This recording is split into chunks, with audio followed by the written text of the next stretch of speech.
Ողջույն սիրելի ընկերներ, Anti-Fake-ի եթերում որոշակի դադարից հետո նորից Խաշմերուկ ոդկասթն է եւ ձեզ հետ են լրագրող պատմաբան Դավիթ Ֆիդանյանը, վերլուծաբան, ռազմական փորձագետ Հայկ Նահապետյանը։ Անցնող շրջափուլում մենք տեսանք բազմաթիվ իրադարձություններ, որոնք ուղղակիորեն կապված էին Հայաստանի Հանրապետության հետ։ Հայաստանի Հանրապետությունում տեղ ունեցան խորհրդարանական ընտրություններ եւ իշխող ռեժիմը բիրտ միջոցներ կիրառելով, օգտագործելով ընտրակեղծիքների ողջ մեխանիզմը այս փուլում կարողացավ վերարտադրվել եւ նաեւ հետաքրքիր իրադարձություններ են տեղի ունենում Հայաստանի Հանրապետության շուրջ, մասնավորապես Մերձավոր Արևելքում, ռուս-ուկրաինական ճակատում եւ այս թողարկման շրջանակներում մենք փորձելու ենք ամփոփել անցնող ամսվա կտրվածքով տեղ ունեցած իրադարձությունները։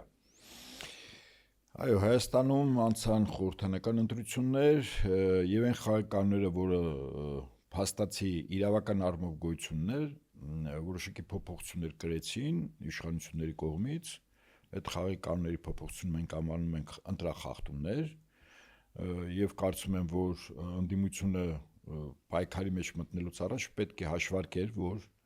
խաղականների որոշակի փոփոխություն պետք է լինի եւ ինչպես կարողանա չեզոքացնել փոփոխված խաղականները եւ որի լավագույն ցուցիչը պետք է լիներ, որ իշխանությունը չվերարտադրվեր։ Բայց քանի որ իշխանությունը վերարտադրվեց, ես կարծում եմ մեր ժողովուրդը վական ակտիվ մասնակցություն ունեցավ ընտրություններին եւ այդ ակտիվությունը դրսեւորվում է 1.5 միլիոն քաղաքացիների մասնակցությամբ։ Եթե գնահատենք, որ Հայաստանի Հանրապետությունում 2.5 միլիոն ընտրող կա եւ սկզբունքորեն մեծահասակների մի մասը Հայաստանի Հանրապետությունից դուրս են, ասենք ընտրության իրավունք ունեցողների մոտ 1.5 միլիոն դուրս են, ապա 1.5 միլիոնը 2 միլիոնի մեջ մոտ 75% է, այսինքն 300 մասնակցությունը, դա շատ բարձր տոկոս է։ Եվ այստեղից գնահատենք, որ ժողովուրդը իր քայլը արեց, իր կեցվածքը դրսևորեց, այլ հարց է, թե ինչու ընդդիմության առաջնորդները բավարար չափով չունեցան եւ չկիրառեցին, բնականաբար չունենալով պահեստային այն տարբերակները, որով իշխանությունը պետք է փոփոխված խաղի կանոններով վերարտադրվեր։ Այսինքն սա մտածելու, խորհելու, գնահատելու եւ մոտ ապագայում եւս ընտրություններ կան, ասենք տեղական ինքնակառավարման մարմիններում, փորձ է արվելու Գյումրիում նոր ընտրություններ կազմակերպել իշխանությունների կողմից, սրան պետք է պատրաստվել։ Սկզբունքորեն ես չեմ բացառում, որ Հայաստանում տնտեսական որոշակի ճգնաժամը, որի նախադրյալները արդեն արկա են, բերի ներքաղաքական լարումների, չբացառելով ներքաղաքական ճգնաժամի, որը նորից եմ ասում, ես չեմ բացառում, որ կարող է բերի արտահերթ նոր ընտրությունների։ Այսինքն դրան եւս պետք է պատրաստվել։ Եվ ես կարծում եմ, որ պատահական չէ, որ այս ազգային ժողովը դեռևս իր լիազորությունները վար չդրած ընդունում է իրավական ակտ, ըստ որի սահմանափակում է դրվում Հայաստանի Հանրապետության տարածքից բացակայող որոշակի ժամանակահատվածում Հայաստանի Հանրապետության քաղաքացիների ընտրելու իրավունքի վրա։ Պարոն Նահապետյան, տեսեք, հետաքրքիր դիտարկում իրականացրեցիք, նշելով, որ հնարավոր են որոշակի զարգացումներ, հատկապես արտահերթ։ Հայաստանի Հանրապետությունը այցելեց Եվրոմիության ներկայացուցիչ Ուրսուլա ֆոն դեր Լայենը, ով շնորհավորեց Փաշինյանին իբրև թե ժողովրդավար ընտրությունների անցկացման համար եւ այսպես ասած հաղթանակի համար, ակնհայտ է, որ Եվրոպան նույնպես տեսնում է, որ այստեղ իշխանությունները ունեն հստակ խնդիրներ եւ ֆոն դեր Լայենը հայտարարեց, որ Եվրոմիության կողմից հայկական ապրանքների 80%-ը մաքսատուրքերից ազատված է լինելու եւ որոշակի դրամական օգնություն, ֆինանսական օգնություն խոստացավ, որ լինելու է։ Այնուամենայնիվ, եթե մենք վերլուծում ենք ներկա իրավիճակը ակնհայտ է, որ ռեժիմը այս պահին ունի եվրոպական կողմի աջակցությունը եւ մենք նաեւ տեսնում ենք, որ ռուսական կողմը չի շնորհավորել Նիկոլ Փաշինյանին, այսպես ասած, վերընտրության համար, ավելին մենք տեղեկացանք, որ տեղի էր ունեցել Փաշինյան-Միշուստին խոսակցություն հեռախոսազրույցի տեսքով եւ մենք նաեւ տեղեկացանք, որ Եկատերինբուրգում նախատեսված էր Փաշինյանի մասնակցությունը որոշակի շատ ցածր մակարդակի միջոցառման, բայց հետագայում պարզվեց, որ այսպես ասած սպիկերների ցուցակից Փաշինյանի անունը հանվել է եւ մենք տեսնում ենք, որ ոչ միայն իր, նաեւ իր մենք տեսնում ենք, որ այդ աշխարհաքաղաքական բախումը, որով որ Փաշինյանը բերել է Հայաստանի Հանրապետության տարածք, շատ ավելի կոշտ դրսևորումներ է ստանում եւ դրանից չի շահելու Հայաստանի Հանրապետությունը եւ հայ ժողովուրդը։ Նախ ինչ վերաբերում է Ուրսուլա ֆոն դեր Լայնի Եվրոպական հանձնաժողովի ժողովի նախագահի, որը եւ ինքը եւ իր առավել մոտ շրջապատը իրեն գնահատում է որպես մայրցամաքային Եվրոպայի չթագադրված կայսրուհի։ Այդպես այդ տիկնոջ հավակնությունները շատ մեծ են, հաշվի առնելով, որ նախկինում եղել է Գերմանիայի պաշտպանության նախարար, թեև փայլուն կերպով ձախողել են գործը, որին լծված էր, բայց խնդիրը դա չի։ Խնդիրն այն է, որ այն խոստումները, որ իրենք տալիս են Հայաստանին, նաև իր շուրթերով, ոչ միայն, բայց այս պահին իր, դրանք ընդամենը խոստումներ են։ Ինչու եմ ասում, որովհետև Փաշինյանը հույս ուներ, որ եվրոպական որոշակի կառույցներ լինի դա օրենսդիր կառույցը, թե գործադիր կառույցը, Հայաստանի պահով պետք է ինչ-որ իրավական ակտեր ընդուներ, որով առարկական ազդակ կլներ Հայաստանի օրվա իշխանություններին, որ Եվրամիությունը ճանապարհային քարտեզ ունի Հայաստանին դարձնելու սկզբից ասոցիացված անդամ, հետո Եվրամիության անդամ։ Դա չկա։ Երկրորդ Փաշինյանը հույս ուներ, որ Ռուսաստանի կողմից վարվող տնտեսական քաղաքականությունը, որը հետևանք է քաղաքական որոշումների, Հայաստանում տնտեսական որոշակի ճգնաժամ է առաջացնում եւ Փաշինյանը հույս ուներ, որ եվրոպական երկրները գործնականում գետնի վրա պետք է գոնե 1 տարի օգնեին Հայաստանի այն քաղաքացիներին, որոնք հիմնականում զբաղված են գյուղմթերքի արտադրությամբ, տնտեսվարող սուբյեկտներ կան, որոնք վերամշակում են, նաև խմիչքների արտադրություն, որ հիմնական 98% շուկան Ռուսաստանն է հանձնում, եւ գործնականում 18 միլիոն եվրո, հետո ինչ որ 54 միլիոն, դրանք թվեր չեն այն միլիարդների մեջ, որ Հայաստանը տարեկան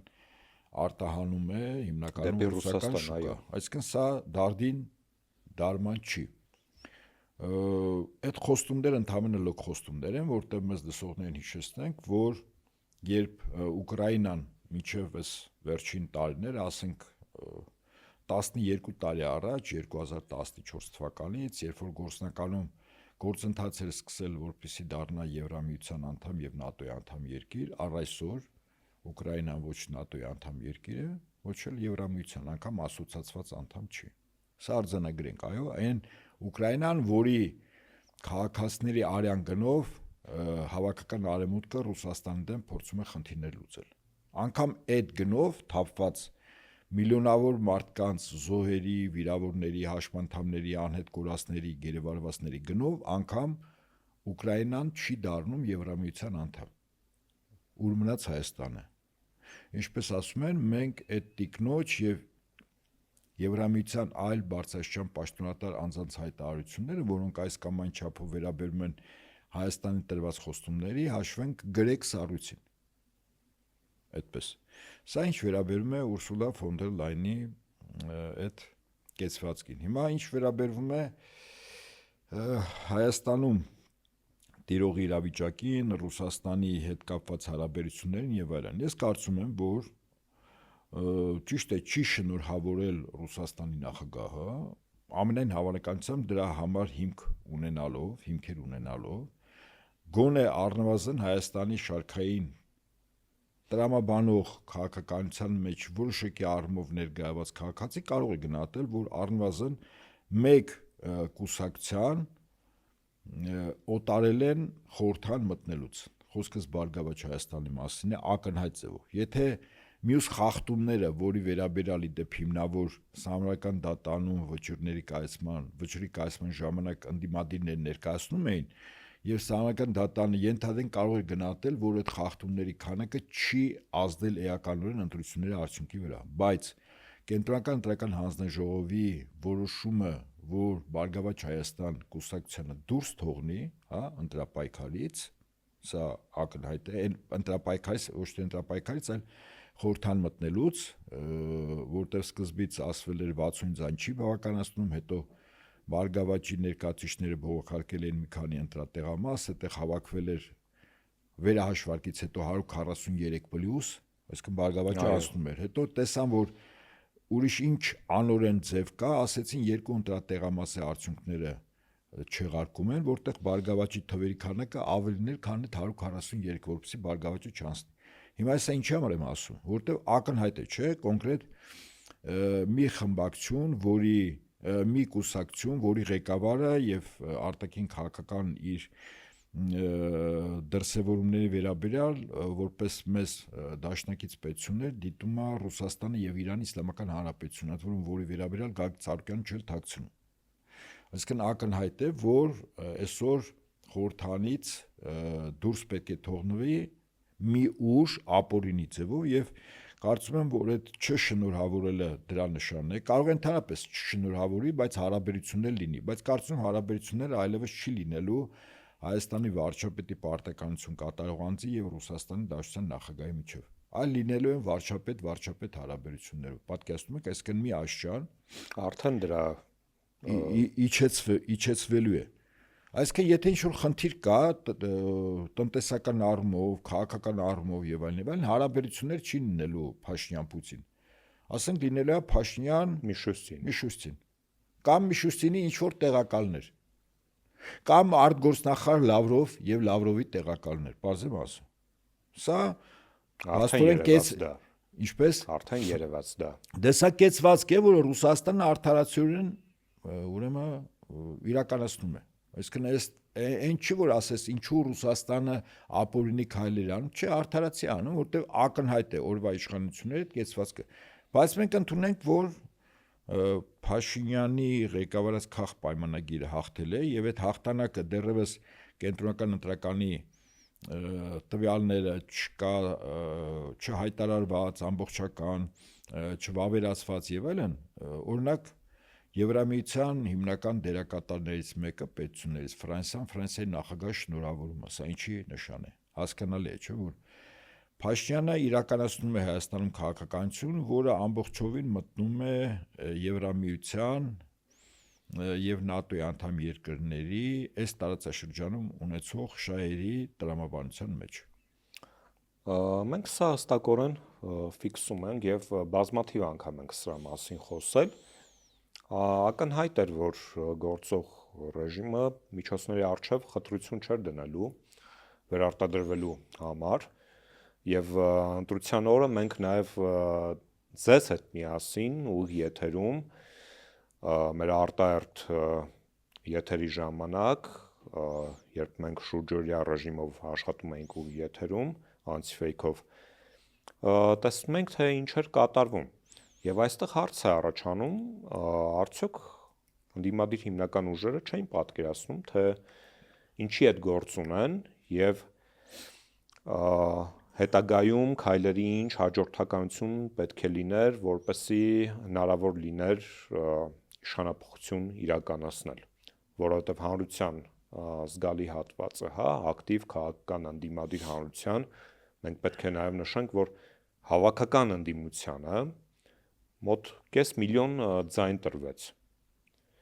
Եվ մարդիկ նաև անթակույց կերպով սպասում էին հետընտրական զարգացումների։ Այստեղ էական հետընտրական զարգացումը չի, էականն է, թե ինչպես անել, որ իշխանությունը չվերարտադրվի։ Այսինքն քո գործողությունների տրամաբանությունը ոչ թե պետք է հիմնականում եւ միգուցե միակ կերպով պատրաստվի հետ ընտրականին, այլ թե ինչ անել, որ մինչև ընտրությունները քո քայլերը բերեն նրան, որ այդ խախտումները, կեղծիքները, վարչական ռեսուրսի կիրառումը, իրապահ համակարգի կողմից ապօրինությունները չարվեր կամ եթե արվեր ստանար լուրջ հակազդեցություն ընդդիմության կողմից, որը դեղին քարտ կլներ իշխանությանը, որ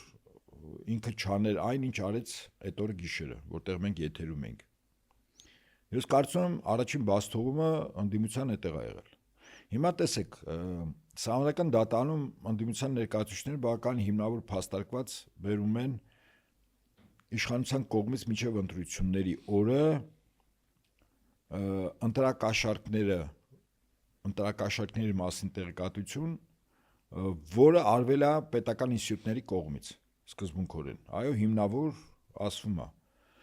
Օրինակ Հանրապետության երկրորդ նախագահ Ռոբերտ Քոչարյանը անգամ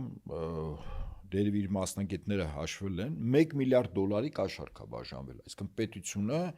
մի քանի ամիս շարունակ հասկանալի է բնակչության ինչ-որ շերտերի խավերին տրամադրելու, որ իրենք ձայն տան քաղաքապայմանագրին, ասենք մեկը թոշակների հետ կապված։ Թոշակների բարձրացում։ Ընդհանրապես դրա վերաբերյալ, որից այդտեղ չկար, անգամ Փաշինյանը ասում էր այդ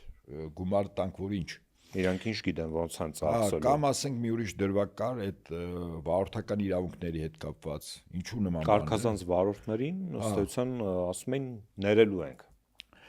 Այսինքն սա առողջապահության ներողություն, առողջապահության ոլորտը վիրահատությունների հետ կապված, ասենք այդ նոր ինչ-որ բաներ մտցնել։ Ակնհայտ է, որ սա թաքնված ընտրակաշառք է։ Հիմա այս հարց եմ տալիս, այս բոլորից աչքի առաջ չէ տեղի ունեցավ, այդ թվում նաև ընդդիմության եւ իրենց առաջնորդների։ Այո։ Բա այդ դեպքում մինչև ընտրությունների օր ինչու հավաքական առումով շատ խիստ կեցված չդրսևորվեց։ Չի եղել սա։ Առանցին ելույթները, խոսքերը, վերլուծությունները դա առ ոչինչ է։ Հիմա երկրորդ, ակնհայտ իրապահների կողմից հետապնդումներ քաղաքական ուժերի, ներկայացուցիչների, շտաբի աշխատակիցների, շտաբի պետերի որոշում կայացնող անձանց նկատմամբ ակնհայտ էր, չէ՞։ Այսինքն ակնհայտ էր, չէ, ինչի համար է դա արվում, որպեսզի գլխատվի, ենթադրենք այս կամ այն կառույցի, ընդդիմադիր կառույցի աշխատանքները։ Բա դու միջև եթե ընտրությունների օրը դրա դեմ կոշտ կեցված չես դրսևորում, ակնհայտ է, որ ընտրությունների ժամանակ քո շտաբների աշխատանքը բավականին թուլացած է չէ լինելու։ Առավելես, որ դու երկրորդ, երրորդ էշելոն չունես։ Ավելին ասեմ, մենք տեսնում ենք, որ ռեժիմը նորից բավականին լկտիացել է եւ Հայաստանի բանտերը շարունակում է լցնել քաղաքական հակառակորդներով։ Արմեն Աշոտյան, Դավիթ Ղազինյան, Անդրանիկ Թևանյան, Ավետիք Չալաբյան եւ բազմաթիվ տասնյակ մարդիկ, որոնց միգուցե զինվորականների, որոնց նաեւ միգուցե հանրության մեծ մասը չի ճանաչում։ Եվ այստեղ նաեւ ես ֆիքսում եմ հետեւյալ խնդիրը։ Քանի որ քաղաքական բանտարկյալների հարցը նորից բավականին սուր է, մենք տեսնում ենք, որ մարկանց գրեթե ամենօրյա կտրվածքով լինում են խուզարկություններ, ձերբակալություններ, կալանավորումներ, չկա միասնական օրակարգ գոնե Հայաստանում քաղաքական բանտարկյալների ազատությանը հասնելու համար, որը որ եթե լիներ միասնական հարթակ կամ միասնական օրակարգ, դա իմ դիտարկմամբ գոնե ինչ-որ չափով կզգաստացներ սրանց եւ յուրաքանչյուր ձերբակալումից կամ կալանավորումից առաջ նրանք մի քիչ ավելի երկար կմտածեին գործողությունը իրականացնելու համար, բայց հիմա տեսնում ենք, որ չկա համակարգային դիմադրություն ընդդիմության կողմից։ Այս պահին որոշակի խմորումներ կայի դեպ ստեղծման, այս պահին մի քանի օր առաջ Տիկին Ուրսուլան երբ եկավ Հայաստան, այնուամենայնիվ ես ուշադրություն դարձրեցի տարբեր կուսակցությունների, հասարակական շարժումների ղեկավարներ, ներկայացուցիչներ, որոնք այսօր հանիրավի բանտարկված են, այդ տարբեր խմբերի, միավորների ներկայացուցիչները կառավարության շենքի մոտ բազմամարդ ոստիկանության ներկայությամբ հավաքարեցին, կեցված դրսևորեցին։ Իհարկե դա բավարար չի։ Հիմա պատկերացրեք, շարունակական պետք է լինի։ ես պատկերացրեք, եթե այդ process-ը գեներացվեր շատ ավելի վաղ, մինչև ընտրությունների ժամանակ այդ ապօրինությունները, այսինքն յուրաքանչյուր քաղաքական ուժ, որոնք ունեն ռեսուրսներ, ունեն մոտեցումներ եւ որոնց անդամներից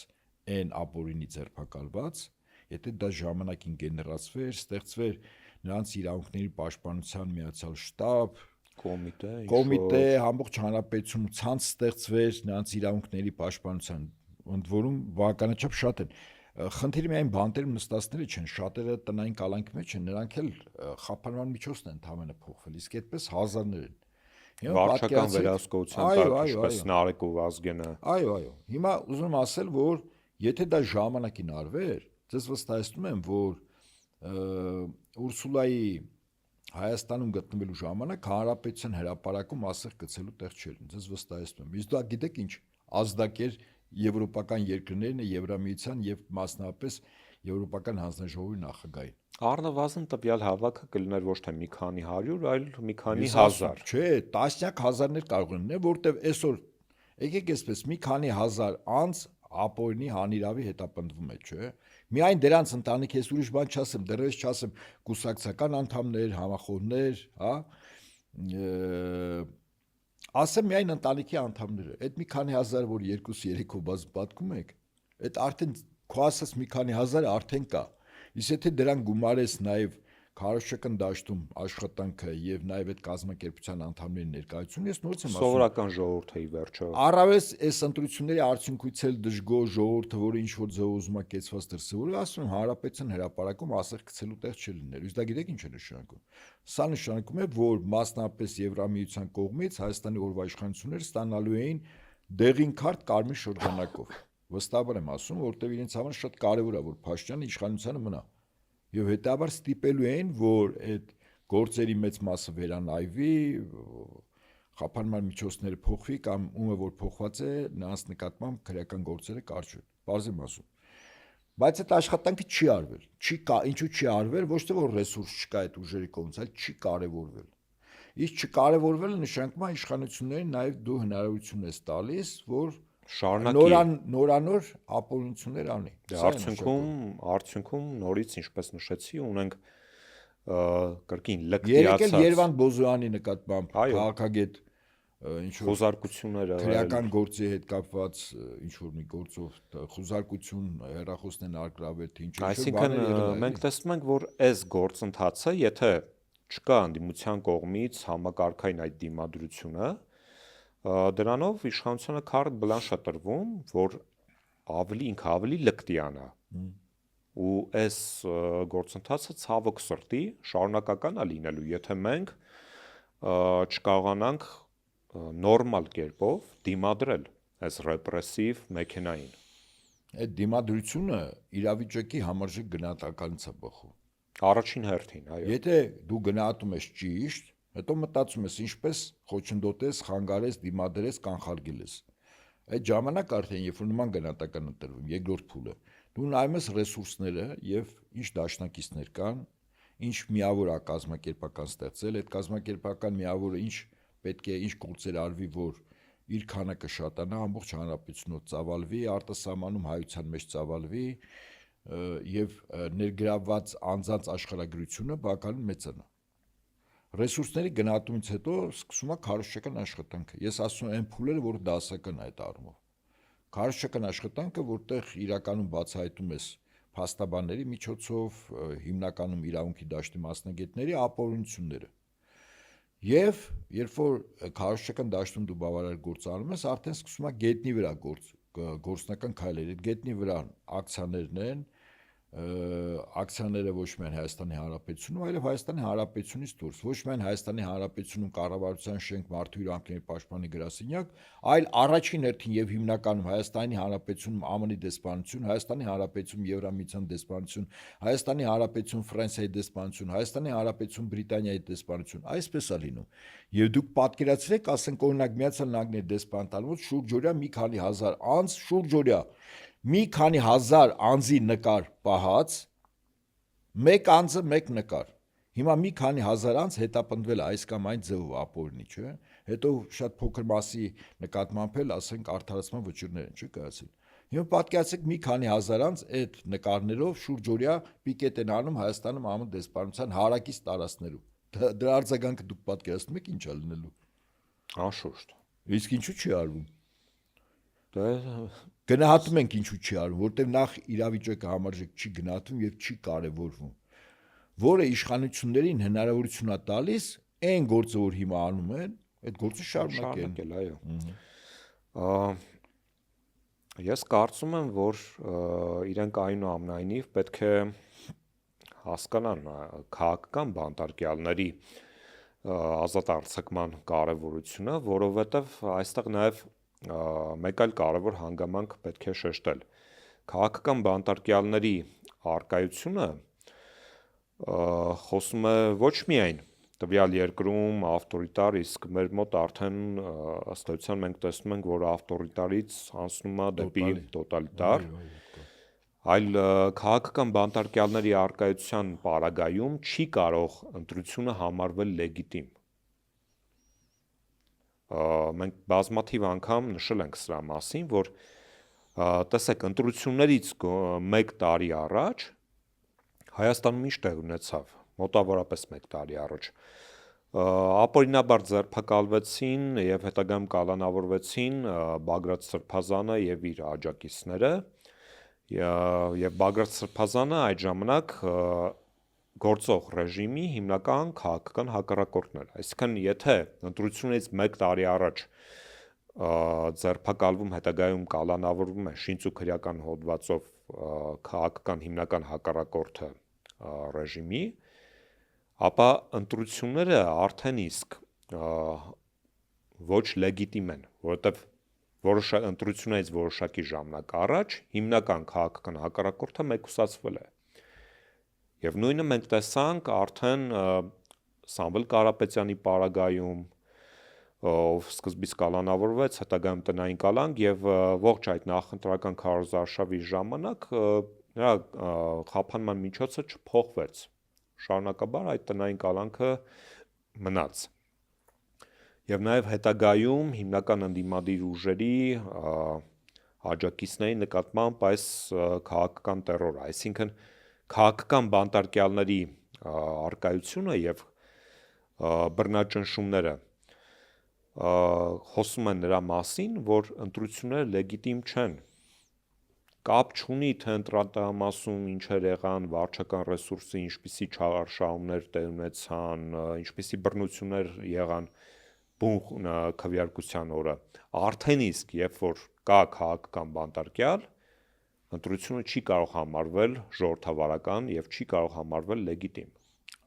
Արևմուտքի համար, մասնապես Եվրամիության համար, դրանք այնքան երկրորդական են, քանզի իրենք գործում են երկակի ստանդարտներով։ Իրենց համար կարևոր է Փաշինյանը առավելագույն քիչ ընդվզումով իրենց դեմ, իրենց ապօրինությունների դեմ վերարտադրվելն է Փաշինյանը եւ իր քաղաքական խմբակը։ Դա արվեց, այդ խնդիրը լուծվել է։ Հայաստանի Հանրապետության փողոցները հեղեղված չեն, չէ՞ մարդկանցով դժգո։ Չէ։ Աղմուկը քիչ է։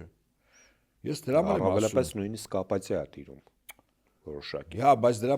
նաև այդ առումով այդ գործի կազմակերպիչները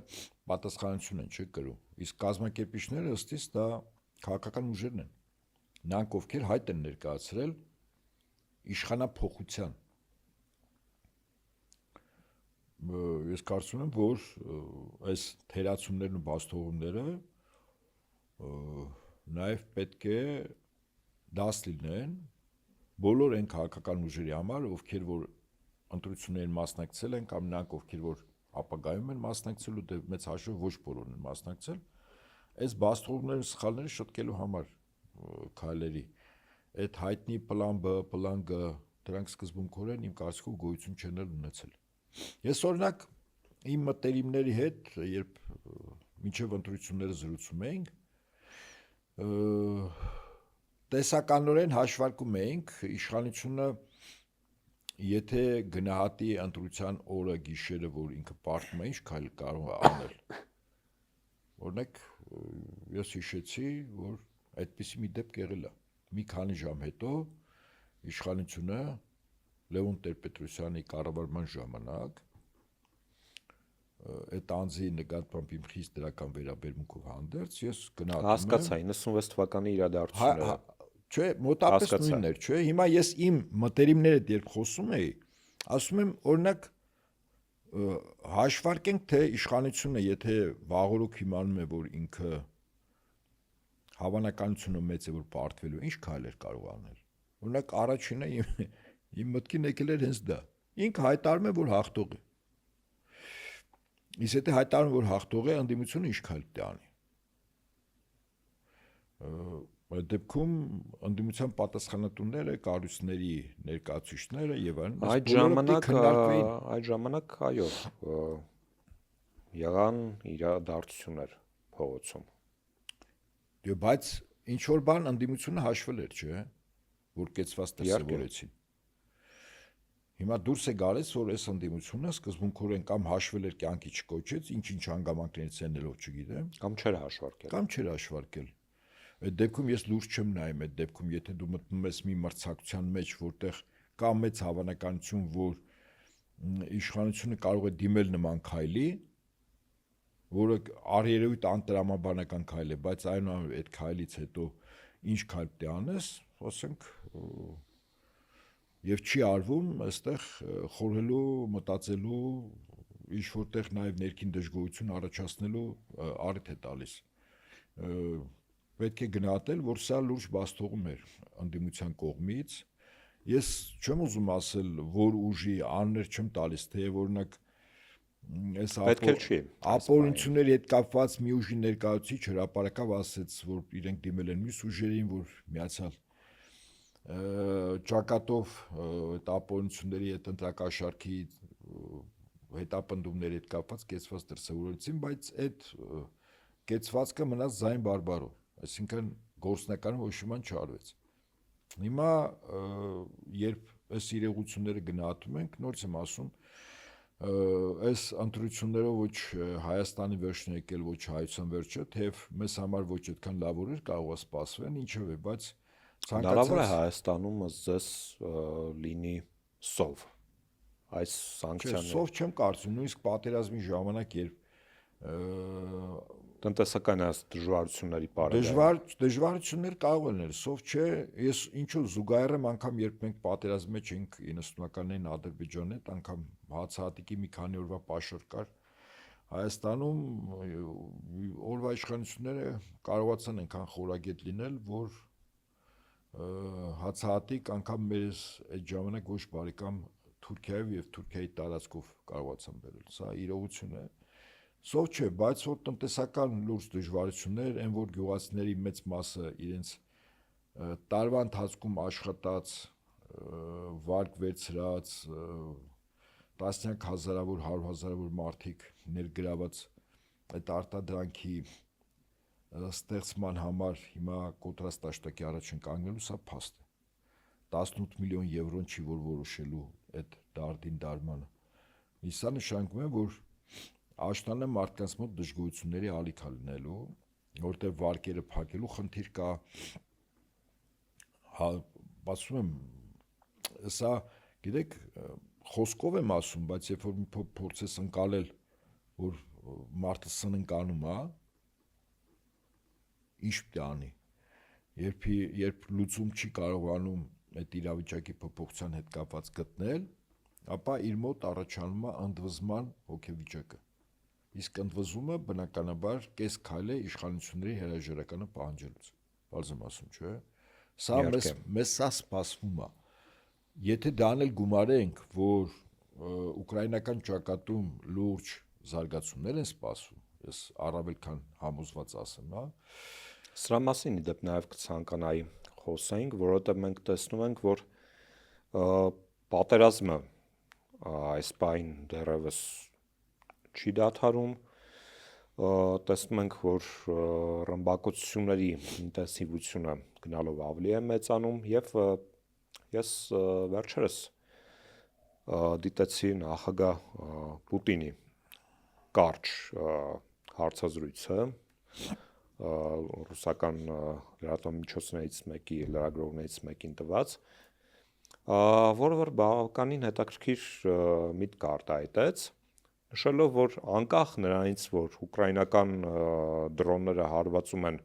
ենթակառուցվածքներին եւ Ռուսաստանում այո կա վառելիքի խնդիր, բայց ֆրոնտում իրավիճակը դրանից չի փոխվում։ Այսինքն ռուսական զորքերը ըստ նախագահ Պուտինի շարունակում են առաջ խաղացում եւ ենթակառուցվածքային այն վնասները, որոնք որ կրում է ռուսական կողմը ուկրաինական անօդաչուների հարվածներից, չի փոխում իրավիճակը ռազմաճակատում եւ ուկրաինական կողմի հարվածները առավելապես միտված են ներսում դեստաբիլիզացիա առաջացնելու եւ փորձելու որոշակի խժդժություններ առաջացնել իշխանությունների համար եւ հետաքրքրականը նաեւ ուկրաինական կողմի դիտարկումները, մասնավորապես նախագահ Զելենսկին հայտարարեց, որ իրենք սկսում են 40-օրյա ռազմական գործողություն,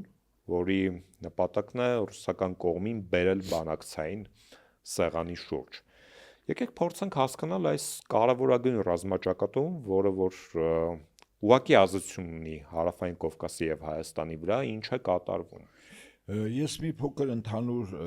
ընդունված գնահատականներից տարբերվող գնահատական եմ տալիս, ըստ իս նախ հարվածները հեռար անօդաչու թռչող սարքերի, որտեղ ասենք 1-2%-ն է թիրախային աշխատում, ասենք 1000 անօդաչու են բաց թողել, որից 10-15-ն է, հա, թիրախներին հարվածում, բայց թիրախները էլի որոշակի վնաս տալիս են։ Ուրեմն թիրախները ընտրված են եւ դա առերևույթ քարոզչական դաշտում ներկայացում որպես քրիտիկական ենթակառուցվածքին թիրախ, այն է օրինակ նավթավերամշակման գործարաններին, բայց այդպես չի, գործարաններին չեն խփում։ Խփում են անգարներին, պահոցներին, որտեղ կա նավթ եւ արդեն մշակված նավթ, բենզինի, ավիակերոսինի տեսքով։ Ինչու՞։ Այսինքն, եթե դու ուզում ես, որ խնդիր առաջացնես, սովորաբար հարվածում ես գործարանին։ Գործարանին հարվածել,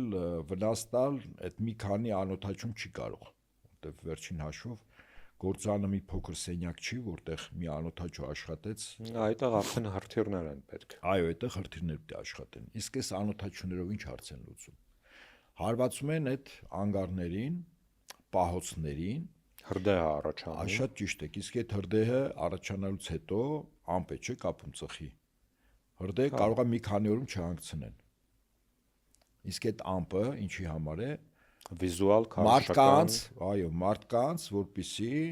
վրա հոգեբանորեն ազդելու, երբ որ մարդը պանիկա առաջացնելու։ Այստեղ խոճապ չի առաջանա, բայց մարդկանց ընկալումներում, երբ որ մի քանի 100 կիլոմետրի վրա է այդ ամպը երևում։ Մարդկանց մոտ այսպես արտանում ես առավոտյան ամպն ես տեսնում, երեկոյան քնում ես ամպն ես տեսնում։ Ինչ հարցեր եւ հարցադրումներ եւ հոգեվիճակ առաջացնում, որ նախ Ռուսաստանի զինուժը բավարար ուժեղ չի, որ սրա դեմ առնի, մեկ։ Երկրորդ,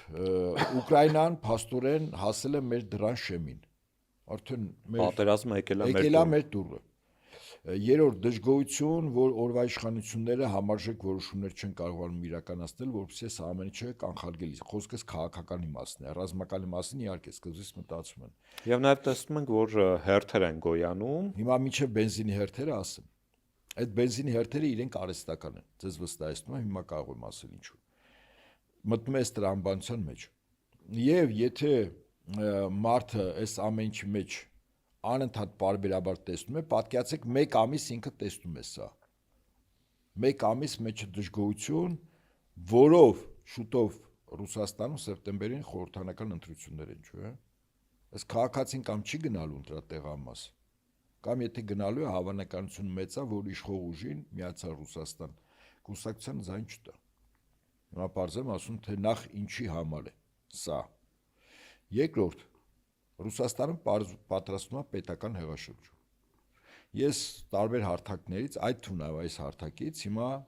զուգահեռը մեկ պատմական օրինակի վրա, որովհետեւ մեզ լսողների համար շատ ավելի անկալելի լինի, թե ինչ է պատրաստում։ Օրինակ առաջին համաշխարհային պատերազմի ժամանակ Ռուսաստան դաշնությունը հանձնանում էր Անտանտե անդամ երկիր, որի դաշնակիցներն են Ֆրանսիան, Բրիտանիան, որոնք գերմանացիների եւ Գերմանիա եւ իր դաշնակիցների դեմ էին պատերազմում։ Իդեպ ներողություն ընդհատելու համար ես հենց դրա մասին ցանկանում էի խոսենք, որովհետև այս բենզինի հերթերը ինձ հիշեցրեցին 17 թվականի Պետրոգրադում հացի հերթերը։ Սև հացի։ Այո, Սև հացի հերթերը։ Դրանք տարբեր բան է։ Հիմա ես դրան եմ բերում, հա։ Եվ խնդիր էր դրվել, որպեսզի Ռուսաստանը Թուրքիայի դեմ որպես պատերազմող երկիր չունենա այն, ինչ որին հավակնում էր։ Օրինակ Թուրքիան ամբողջովին մասնատման մեջ էր մտնելու այդ Օսմանյան կայսրությունը, եւ Արուծի բաժինը եւ Բոսֆոր դարդանը նեղուսները եւ Կոստանդնուպոլիս այսօրվա Ստամբուլը անցնելու են ռուսներին։ Այ որպեսզի սա չլինի, Ռուսաստանի դաշնակից Բրիտանիան Ռուսաստանին հարվածեց թիկունքից որտեղ։ Սանտ Պետերբուրգում։ Պետական հեղաշրջում կազմակերպելով ինչպես ստեղծեց նախ 6-րդ շարասյուն։ Այդ 6-րդ շարասյան սկիզբը դրվել էր 1905-6 թվականներին իդեպ։ Երբ ասում են այդ հայտնի առաջին հեղափոխությունը իրականում պարտվել է, այդպես չի։ Առաջին հեղափոխությունից հետո բրիտանացիք հաղթել են։ Ոչ թե հեղափոխությունը պարտվել, իրենք հաղթել են։ Իմ գնահատմամբ սխալ ընկալումներ գնահատականներ կա։ Եվ այդ հաղթանակը գիտեք ինչպես դրսևորվեց։ Ռուսաստանի ցարի իշխանությունը մասնատվեց։ Մասնապես ստեղծվեց այլընտրանքային որոշումների կայացման մարմին, որը հակակշիռ էր ում ցարի իշխանությանը։ Դուման ինչ է։ Դուման ինքը իրավասություններով օժտված կառավարման որոշումների կայացման այլընտրանքային մարմինն է։ Եվ 1910, այսինքն 5-6 թվականների այսպես կոչված հեղափոխությունը կամ հեղաշրջման բուն նպատակը արյունոտ կիրակին։ Այո, ցարին տապալելը չէր, որտեվ այդպես տապալելով չէր, ասենք, սպանելով ցարին իշխանություն չէր, ստեղծել այլընտրանքային մարմին։ Կառավարման որոշումների կայացումը ստեղծվել, այո, որ հետո դուման էր։ Այդ դուման հետո հիմա 1917-ին նայեք ինչ արվեց։ Այդ ընթացքում, այսինքն 11 տարվա ընթացքում Բրիտանիան կարողացավ ստեղծել Նիկոլայ II թագավորից, ցարից դժգոհ բականին կշիռ ունեցող պետության մեջ մարդկանց խումբ։ Այդ խմբի մեջ մտնում էին եւ Նիկոլայ II-ի զարմիկները, արունակիցները, եւ գործանատերեր, եւ ֆաբրիկայի տնօրեններ, եւ բարձրաստիճան գեներալներ, այո, եւ քաղաքական հակառակորդներ, որը դուման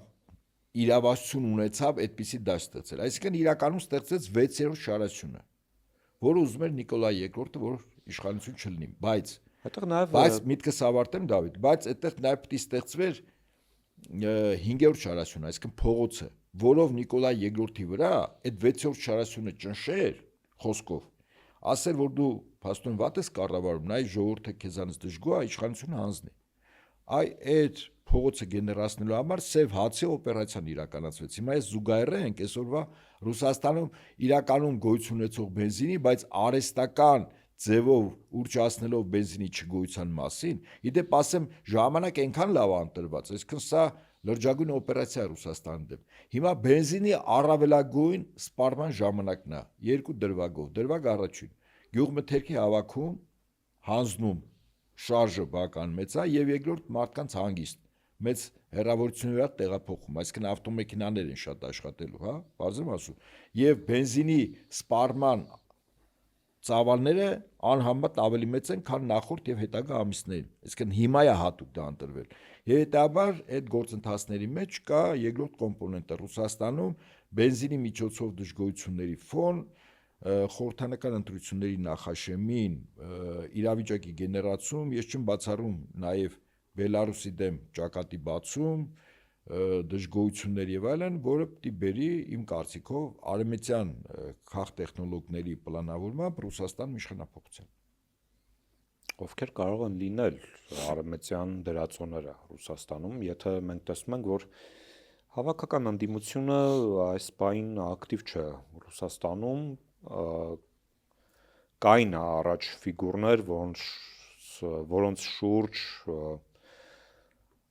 բալոտն է հրապարակում կամ տարբեր այլ մոսկովյան տեղերում տասնյակ հազարանոց հանրահավաքներ էին տեղի ունենում 2010-ին, 12-ին, բայց հիմա չկան կոնկրետ ֆիգուրներ քաղաքական։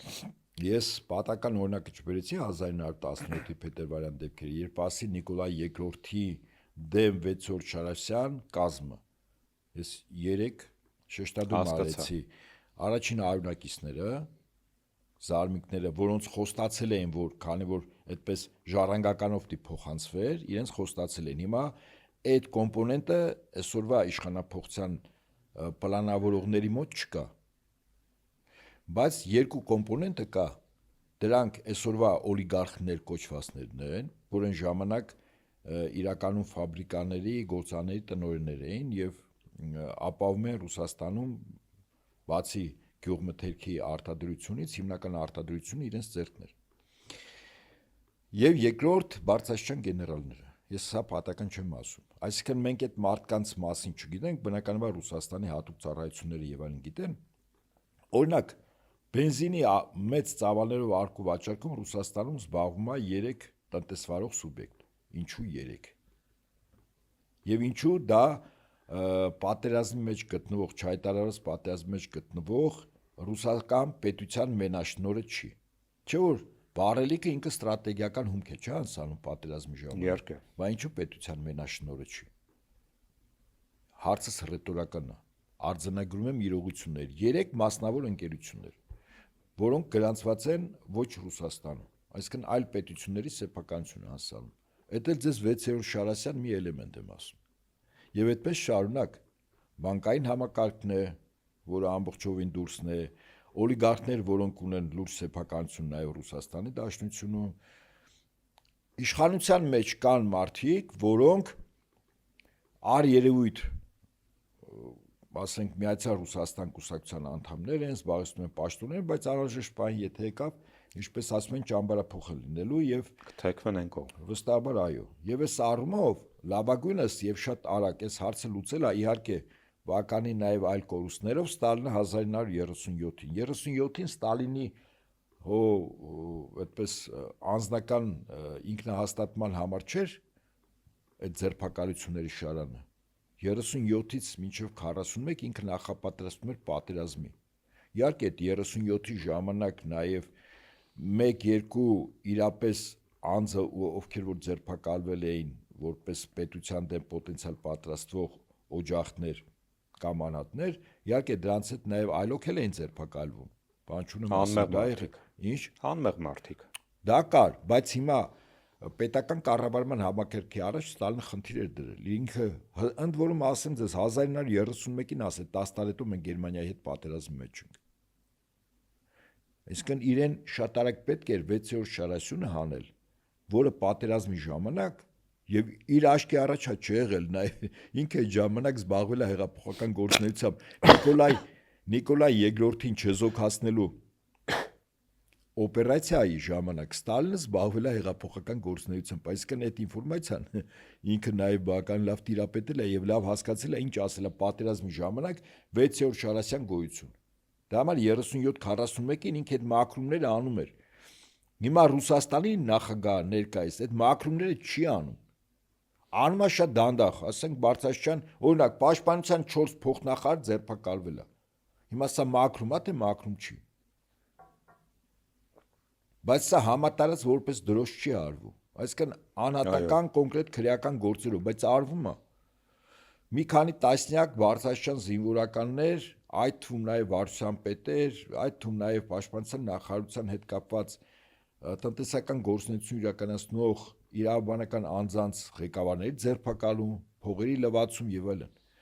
Այսինքն շատ բաներ կա արվում է, դա չի հրապարակայնացվում, բայց փաստը մնում է փաստ, որ Ռուսաստանում 6-րդ շարասյուն վստահաբար կա։ Եթե չլներ օրինակ հայտնի Պրիգոժինի օպերացիան, տանկերով մտնել, ենթադրենք Մոսկվա, Ռոստովից հետո դեպի Մոսկվա, չէ։ Այո։ Այսինքն այդ ժամանակ այդ 6-րդ շարասյունը կար, որ իրենք մտնում են 6-րդ շարասյուններ, չէ, գալու իշխանության։ Բարձ եմ ասում։ Հիմա այդ 6-րդ շարասյունը ինչ որ մի մասը չզուգացել է, ինչ որ մի մասը խոր ընդհատակ անցել, որի մասին դու չգիտես։ Եվ հետևաբար արձանագրենք, որ Ռուսաստանում այո պատրաստում են պետական հեղաշրջում, կոնկրետ սև հացը փոխարինել են բենզինով, հա, գործիքի առումով, իրավիճակը նույնն է, պատերազմական այն ժամանակ էլ հիմա 6-րդ, 5-րդ շարասյուն կա, բայց 5-րդ շարասյուն դեռևս փողոցում չի գեներացվում, այդ բենզինով են ուզում գեներացնեն, բայց մի էական տարբերություն կա։ Ռուսաստանի նախագահ Վլադիմիր Պուտինը Նիկոլայ II-ը չի։ Եվ ներկա իշխանությունները կարողացել են պաշտպանական այն շերտերը, որը պետության անվտանգության հետ կապված ուժային կառույցներ, տարբեր կառույցներ, դրանք պատերազմով անցած հավատարմությամբ ծառայող, չհավաքագրված, կոմպրոմատների տակ չլինող անձանց մի հսկայական բանակ կա, որոնք տարբեր կառույցներում զբաղված են իրենց առօրյա ուրեմն գործունեությամբ։ Այդ բանակը ստեղծվել է, այդ թվում նաև ազգային գվարդիայով, այդ թվում նաև պահպանության ֆեդերալ ծառայությամբ, այդ թվում նաև անվտանգային դաշնային ծառայությամբ, այդ թվում բանակի համապատասխան կառույցներով, այդ թվում նաև պատերազմում մարտի դաշտից վերադարձածների միջոցով կառույցներ ստեղծելով, հա, սրանք բոլորը պաշտպանական բնագծեր են,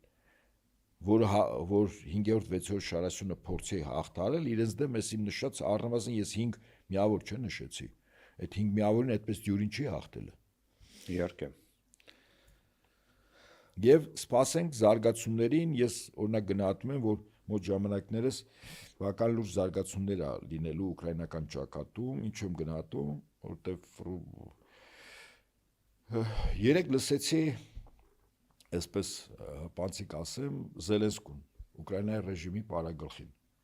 Եվ աչքիս առաջ եկավ Հայաստանից մի ուսադիր կրող անձնավորություն 44 օրյա ժամանակ։ Գիտեք ինչ ասում Զելենսկին, մենք վստահաբար հաղթում ենք, այո, մենք հաղթում ենք, մենք հաղթելու ենք։ Հարց, պատերազմը երբ հավարտվելու, դա շատ բարդ եւ շատ դժվար հարց է։ Ցանկացած պատերազմող երկիր վերջին հաշվով ուզում է լինի խաղաղություն։ Ահա մենք էլ ձգտում ենք այդ խաղաղությանը, բայց վստահաբար իմացեք, մենք այս պատերազմում հաղթել ենք։ Ծանոթ է, չէ՞։ Հաղթում ենք, հաղթելու ենք։ Վերջում տեսանք ինչ եղավ։ Պատերազմի գնահատման համար շատ տրիվիալ ցանկացած քաղաքացի կարող է գնահատել, որ երկիրն է հաղթել։ Օրինակ, Իրան մի կողմից, Միացյալ Նահանգներ, Իսրայել մյուս կողմից հաղթել, Իրանը։ Անկախ նրանից ես ոնց եմ վերաբերում Իրանին, ինչքանով եմ գնահատում, որ Իրանի շահերը մեր շահերի հետ համընկնում է եւ այլն, փաստա որ այս փուլում եւ ինչպես է գնահատվում։ Գնահատում է այսպես շատ բարձ։ Ցանկացած երկրի քաղաքական ղեկավարությունը որոշում է կայացնում այլ պետության դեմ պատերազմելու։ Ինքը խնդիր է դնում իր զինված ուժերի առջև կատարել այս գործողությունները, ենթադրենք, որը պատերազմի արդյունք պետք է լինի։ Ենթադրենք հակառակորդ պետության կառավարության շենքում իր զինվորների ներկայությամբ ծածանվի իր երկրի դրոշը, օրինակ։ Այո։ Հիմա եթե այդ դրոշը տեսականորեն եմ ասում, այլ խնդիրներ կարող են լինել։ Եթե այդ խնդիրը լուծվում է, ուրեմն քաղաքական ղեկավարությունը եւ այդ պետությունը հաղթել է, որտեղ այդ խնդիրը ռազմականի առաջ դրած լուծվում է։ Բարձր եմ ասում, չէ՞։ Եթե չի լուծվում, այս ինչ եմ ասում, որ Իրանը հաղթել է, որտեղ այն խնդիրը, որ դրել էր Միացյալ Նահանգներն ու Իսրայելը, չի լուծվել։ Վերջ գնահատման չի, ես որ ասում եմ 44 օրյա Ադրբեջանը մեզ չի հաղթել։ Անկախ նրանից մենք ինչքան զոհ ենք ունեցել։ Զոհերը չափորոշիչ չի, հաղթելու կամ պարտվելու։ Խորհրդային Միությունը 27 միլիոն զոհ է ունեցել, ամենաշատ զոհն է ունեցել։ Հիմա ինքը ինչ չի հաղթել։ Հետաբար զոհերը չի չափորոշը։ Չափորոշը քաղաքական ղեկավարության խնդիրը, ռազմական ղեկավարությունը կատարում է, թե չէ։ Եթե չի կատարում, ինքը ուրեմն պարտվել է։ Այդ 4 օրյա քառօրյա ապրիլյան 16 թիվ Ադրբեջանը հաղթել էր, ինչ որ մի բարձունք է։ Իհարկե ոչ, որտեղ այլ խնդիր էր դրված, այդ խնդիրը Ադրբեջանի զինուժը չի լուծել ու վերջ թեման փակվում է։ Սա է միակ չափորոշիչը։ Հիմա ես ես որ գնահատում եմ, երբ որ Զելենսկին նման բաներ ասում, հա, վստահաբար եմ ասում, Ռուսաստանը պատասխան քայլեր անում, առանց որ փորձ արվում արևմուտքի կողմից Բելարուսում ճակատ բացել։ Եվ պատական չի Բելարուսի եւ Ռուսաստանի նախագահների փակ հանդիպում Ռուսաստանում եւ Բելարուսի նախագահի արագ հայտնվելը Չինաստանում եւ հանդիպում Չինաստանի նախագահի հետ։ Ես կարծում եմ Ռուսաստանը իրազեկում է